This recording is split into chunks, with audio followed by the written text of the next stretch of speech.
In a quiet residential area of Greenwich, the early summer sunlight gently illuminated the white two-story houses. Among them, the Wilson family's garden was particularly well maintained, with English roses blooming elegantly. This house, purchased 2 years ago, was our family's pride, a dream home that my husband Michael had acquired through his successive promotions. From the large living room window of this $3 million house, I watched my son Aiden practicing baseball in the garden. With an expression too serious for a 6-year-old, he was playing catch with his father Michael. The living room, surrounded by classic modern interiors, had a calm atmosphere with gray and white tones, and all the furniture was uniformly from designer brands. "Mom, did you see that? Wasn't that straight pitch amazing?" Aiden burst into the living room with a beaming smile. His forehead was slightly damp with sweat. "People often say his light brown hair and large eyes resemble mine." "Yes, it was wonderful. But let's take a shower first. We need to get ready before Grandma arrives," I said, gently stroking my son's head. As a luxury real estate agent, I'm particularly conscious of maintaining a clean appearance. Today is Sunday, our weekly family meeting day. My mother-in-law Barbara was someone who valued punctuality. True to her former position as a mathematics teacher at Greenwich High School, her perfectionist nature was reflected in her appearance: perfectly set gray short hair, elegant Ralph Lauren and Burberry clothing, and understated Tiffany accessories. She exuded the air of a typical upper-class widow. However, I had begun to sense the true nature lurking beneath that elegant exterior. My experience majoring in business administration in college had taught me the importance of seeing through people's facades. What particularly concerned me was her attitude toward Aiden. While she appeared friendly on the surface, there was something cold in her gaze. She showered unlimited affection on her daughter Caroline's children, Emma and Lily, but seemed to keep her distance from Aiden. The price difference in Christmas presents was blatant. "Jennifer, what's for dinner tonight?" My husband's voice came from behind. Michael, who had majored in computer science at Stanford University and now worked as a middle manager at a Silicon Valley tech company, always played baseball with Aiden on holidays. It was their precious father-son time. Grilled salmon with seasonal organic vegetables. Because of Aiden's egg allergy, I've specially prepared a vegan chocolate cake for dessert. I found a new recipe at Whole Foods. While I work as a luxury real estate agent, I always make time to spend weekends with family. Cooking is my hobby, and I make an effort to prepare healthy meals using organic ingredients. Among Greenwich's upper-class families, we might be one with relatively new values. Mom," Aiden, who had finished his shower and changed into a new polo Ralph Lauren shirt, looked at me somewhat hesitantly. "What is it? Will Grandma avoid me today too?" In her recent Instagram photo, I was the only one not included. That question made my heart ache. A 6-year-old child was aware of being ostracized by his grandmother. In family photos posted on social media, Aiden was always placed at the edge or deliberately excluded. He was increasingly being left out of family events. At the recent Memorial Day barbecue party, Barbara had tried to isolate Aiden in the children's room. "It's okay. "Mom and Dad are here for you," I answered with a strong smile. But how long could I continue to overlook this situation? I sighed deeply while arranging my long brown hair. Greenwich Country Club's private room. In front of the marble fireplace, Aidan was supposed to celebrate his 6th birthday. I had set aside a budget of $30,000 and hired a professional party planner to prepare everything perfectly. Champagne gold tablecloths, decorations featuring Yankees players, and a custom baseball cake. Everything was prepared for my son's special day. Barbara, at least today. I could see Michael confronting his mother in a low voice. Beside him, Aidan awkwardly handled his new baseball glove. Barbara's birthday present was clearly a cheap item from a discount store. 2 weeks earlier, at granddaughter Emma's birthday party, Barbara had given her a custom American Girl doll with a complete wardrobe set. The price must have easily exceeded $1,000. Barbara had posted Emma's present on social media with the caption, "To my beloved granddaughter. Mom, this glove." Aidan's voice trembled. My baseball-loving son had reached the age where he could tell the quality of equipment. My heart clenched at his expression when he opened the present. "It's okay. We'll go to the sports shop with Daddy later and pick out a new one," I said quietly while embracing my son. In the corner of the room, Caroline's children were playing with their new iPads, also presents from Barbara. Memorial Day weekend. During the family gathering at Barbara's mansion, the annual family photo shoot took place. A renowned portrait photographer had been capturing the Wilson family's photos for 3 generations. White roses bloomed abundantly in the garden, creating a scene like something from a movie. "Aidan, move a little more to the edge," Barbara instructed the photographer. She deliberately pushed Aidan to the side, positioning Caroline's family in the center instead. The photographer showed a confused expression but couldn't defy the client's wishes. I squeezed my son's hand tightly. That night, Barbara posted the family photo on Instagram. However, Aidan wasn't in it. The photo had been cleverly cropped, completely cutting out our son. Barbara's account, with its many followers, quickly received comments like, "What a lovely family photo." I quietly cried while staring at my smartphone screen. In early July, the situation worsened at a pool party at Barbara's home. The Connecticut summer sun reflected blindingly off the pool's surface. "Aidan, don't get in the pool. It's water quality testing day." Barbara excluded only Aidan while the other grandchildren swam happily. The smile disappeared from my son's face. I quietly watched this scene from a deck chair. High-end surveillance cameras recorded everything. But Grandma, Emma, and Lily are. They're different. They know how to use the pool properly. Barbara's words carried clear discriminatory intent. At that moment, tears glistened in Aidan's eyes. I realized the gravity of the situation when I received an email from Aidan's teacher, Mrs. Watson.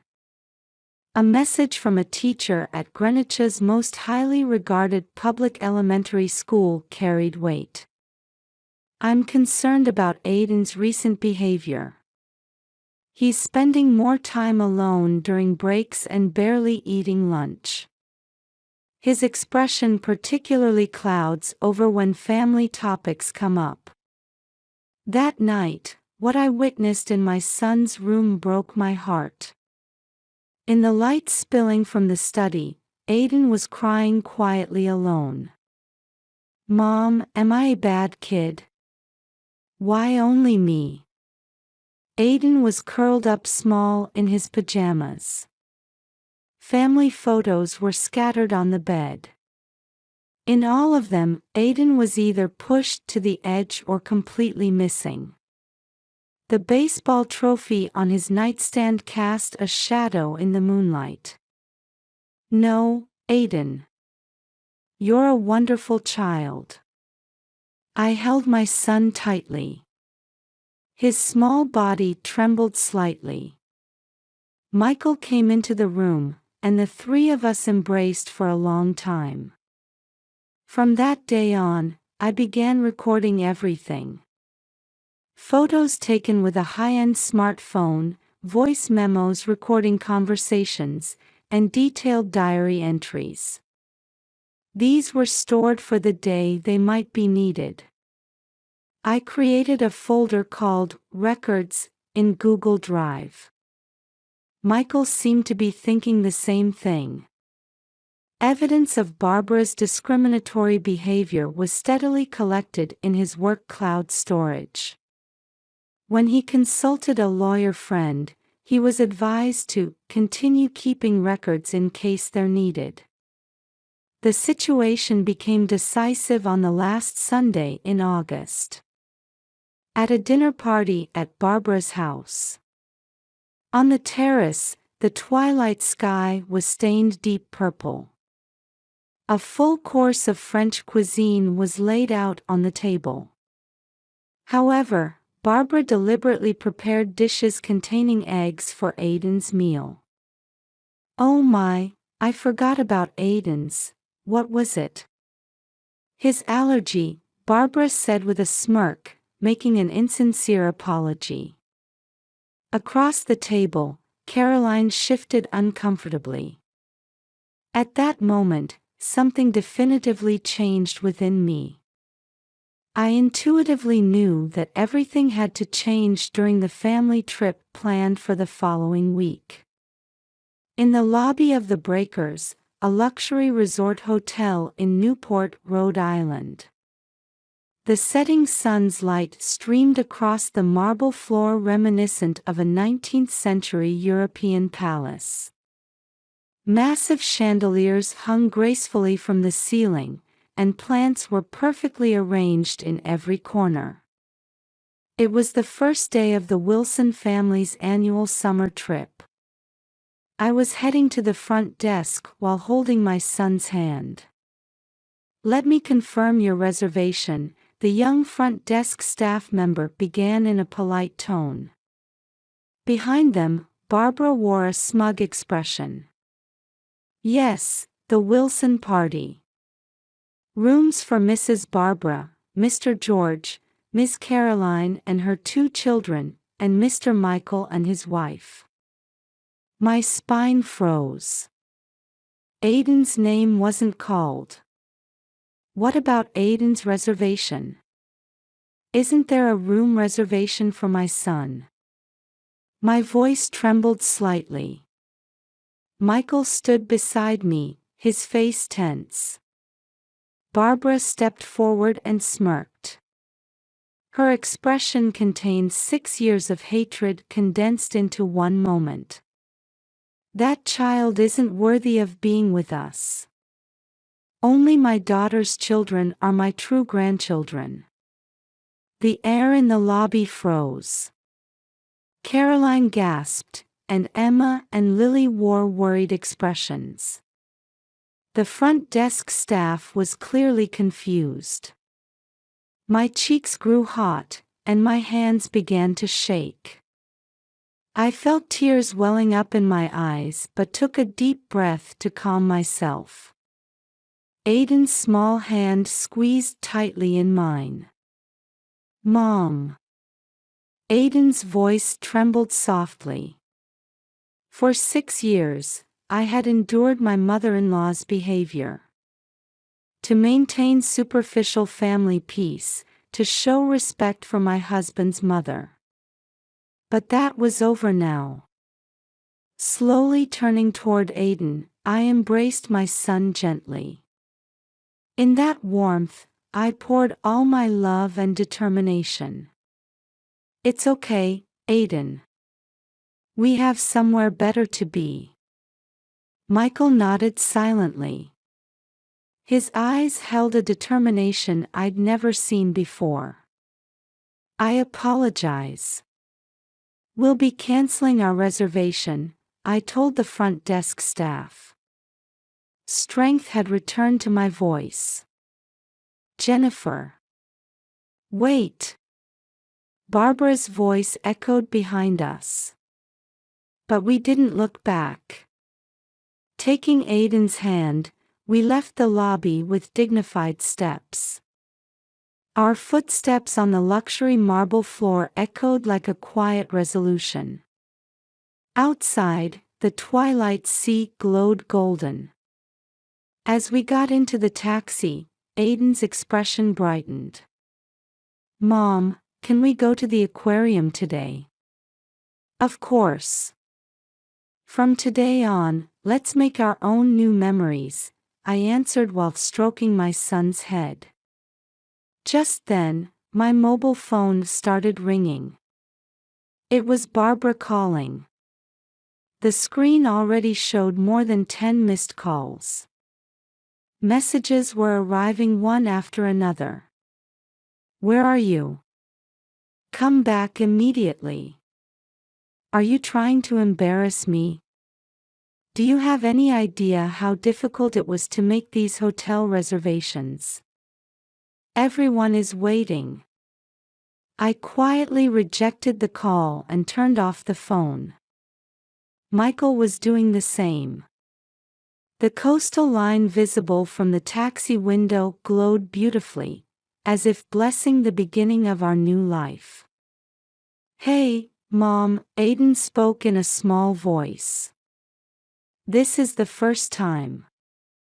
The first time. Yes. The first time Mom stood up for me in front of Grandma.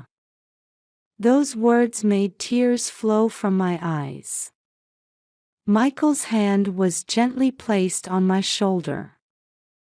The taxi continued quietly through the streets of Newport. In the opposite direction from the luxury hotel where Barbara was. This was the path we had chosen. There was no turning back. 1 week after the incident at the Newport Hotel, the town of Greenwich appeared to maintain its peaceful daily life. However, a fierce storm was raging within the Wilson family.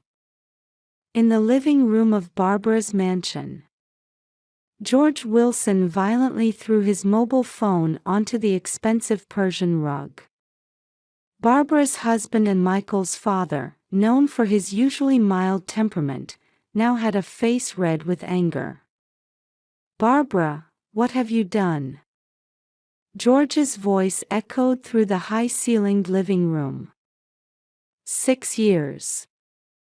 You've been discriminating against our grandchild for 6 years. Barbara remained seated on the luxury sofa, picking up a teacup stained with lipstick. I was just making a realistic judgment.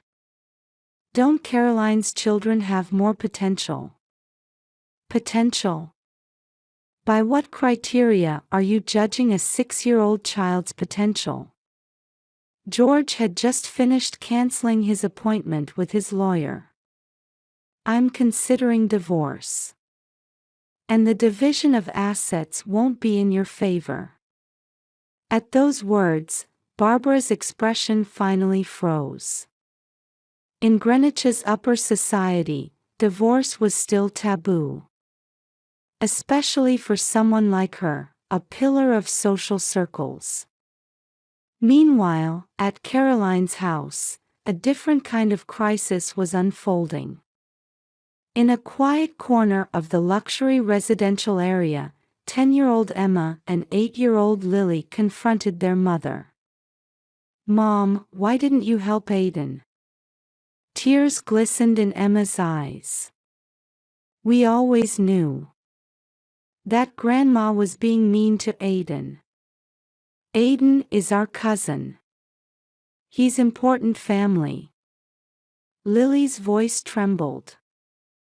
I don't want to go to Grandma's house anymore. Caroline leaned against the expensive kitchen counter, at a loss for words. While she herself had doubts about her mother's behavior, she hadn't been able to openly oppose it. But now, her children's pure sense of justice was stirring her heart. At a Starbucks near Greenwich Station, Michael was having his final conversation with his mother. The surrounding bustle seemed to mask this crucial dialogue. That's enough, Mother. Michael's voice was quiet but filled with strong will. This means cutting ties. I want you to stay away from Aiden completely from now on. Michael, I don't want to hear the reasons. I don't want to know why you kept hurting my son for 6 years. An unopened latte sat on the Starbucks table. Your need for control and prejudice destroyed this family. Barbara's face contorted beneath her perfectly applied makeup. I just wanted the best family. Caroline's children carry my blood. But Aiden is my son. No further explanation is needed. Michael quietly stood up. Goodbye, Mother. That evening, we held a family meeting in our dining room. 6 years' worth of evidence was spread across the table. Photos, audio recordings, social media post records, and the letter of concern from Aiden's teacher. Caroline had also joined with her children. Her husband David had made it clear he supported his wife and children. This is the evidence we've collected, I began quietly. Everything about Barbara's discriminatory behavior is recorded here. I can't believe it. Caroline picked up a photo. What terrible things I've overlooked. Emma and Lily sat beside Aiden. The 3 children were quietly playing with Lego blocks amid the adults' heavy conversation. That scene somehow gave us hope. What are we going to do now? Caroline asked anxiously. Legal measures are already prepared, Michael answered. We'll seek court intervention if necessary. We'll fight as far as we need to protect Aiden. We're on Aiden's side. Emma suddenly exclaimed. Grandma is wrong. Aiden didn't do anything wrong. Those words brought tears to the eyes of all the adults in the room. A 10-year-old girl's pure sense of justice. It reminded us of something we had almost lost. Thank you, everyone, Aiden said in a small voice. I'm not scared anymore. As the night deepened, we began to see the shape of a new family.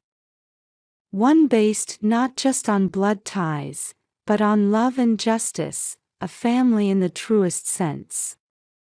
The next day, Barbara sat alone in her dark study at home. In her hands were divorce mediation papers. On the table, a mobile phone piled with unread messages. And on the wall, family photos with Aiden cropped out. Her perfect life was beginning to crumble due to her own prejudice. And for the first time, she was beginning to understand that the responsibility was entirely her own. Seated in her expensive chair, Barbara quietly cried. The stars shone in Greenwich's summer night sky. But she no longer had a family to share its beauty with. 1 year later, we were having a barbecue party in our garden in Greenwich. 7-year-old Aiden was playing with a new baseball set alongside his cousins Emma and Lily. Children's laughter bounced across the lawn. Home run! Aiden's joyful voice rang out. He had grown taller and his expression had brightened. Weekly therapy sessions and family love had gradually healed his emotional wounds. Caroline sat down beside me and offered me iced tea. Seeing Aiden smile, I feel again that our decision wasn't wrong. I nodded silently. Over this past year, we lost many things but gained new ones. While our relationship with Barbara was completely severed, we gained family bonds in the truest sense. Michael changed jobs, moving to a company that offered more flexible working arrangements. He always spends weekends with family and never misses Aiden's baseball games. The pressure that once showed on his face has disappeared. "Jennifer, look," Michael called me. He showed me his phone screen. It was the digital edition of the Greenwich Times. Barbara's name caught my eye. Board member resigns from prestigious private school. Barbara Wilson's sudden decision shocks local community. Barbara now lives alone in a small apartment on Manhattan's Upper East Side. Her divorce from George was finalized, and she voluntarily withdrew from Greenwich's social circles. Her former friends began avoiding association with her. Her perfect life had crumbled. "How's Grandma doing lately?" I heard Emma asking her mother Caroline. "The children sometimes worry about Barbara." "She's going to therapy," Caroline answered quietly. "She's trying to face her mistakes." Last week, a long letter arrived from Barbara. Written in meticulous handwriting across 10 pages of stationery were words of regret and apology. "I tried to create a perfect family and ended up destroying something precious. Aiden should have been loved just like my biological grandchildren, but my prejudice and arrogance hurt his pure heart. I don't expect forgiveness. I just want to acknowledge my mistakes and spend my remaining life making amends." After reading the letter, we had a long discussion. We decided to consider reuniting with Barbara, albeit with conditions. It would start with supervised, brief meetings, proceeding cautiously with guidance from Aiden's psychological counselor. "Mom, look." Aiden came running over. In his hands was a baseball scorecard. Our team won. I embraced my son. In that warmth, there was no trace of past suffering. Only hope for the future remained. "Dad, let's practice pitching next." Aiden ran toward Michael. Watching him, Caroline murmured, "Maybe children are wiser than us adults. They instinctively know the importance of letting go of hatred." In one corner of the garden, David was grilling meat on a new barbecue grill. Smoke rose toward the twilight sky. Children's cheers, adults' peaceful conversation, and gentle breeze. We wanted to carefully preserve this moment of tranquility. Michael put his arm around my shoulder. "Happy?" "Yes, very much," I answered with a smile. Barbara's final letter had included these words. "Perhaps there's no such thing as a perfect family. True family might be about understanding and forgiving each other." We were still on that journey. but we were definitely moving forward. Aidan's smile was proof of that. The Greenwich twilight seemed more beautiful than ever. Trees in the garden swayed in the wind, announcing the arrival of a new season. The scent of roses wafted gently through the air.